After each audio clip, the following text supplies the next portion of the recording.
Yes. What was your favorite moment with Bill Hader as Stefan? Bill's last episode was sort of an end of an era at SNL. It was also Fred's last episode. It was Sudeikis' last episode. I knew I was going to go do this show and only had half a season left, but it really felt like the end of our time on the show. And so there was this last Stefan where he came out in the Weekend Update desk. He told me he's going to get married, and then I didn't fight for him, and he went out and he left. And then Amy was like, go to him. And so then I ran off, and it was this pre-tape, and Stefan was going to marry Anderson Cooper, and then it was like The Graduate. I ran, and I stopped the wedding.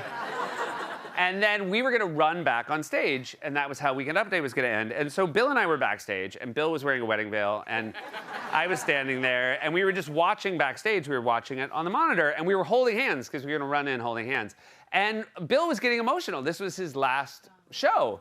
And then I started getting emotional, and like the two of us were sitting there, and like we're both like tearing up watching like a fake wedding. And I remember thinking, because I was getting for real married 3 months later, and I was thinking, oh, I better cry at my wedding.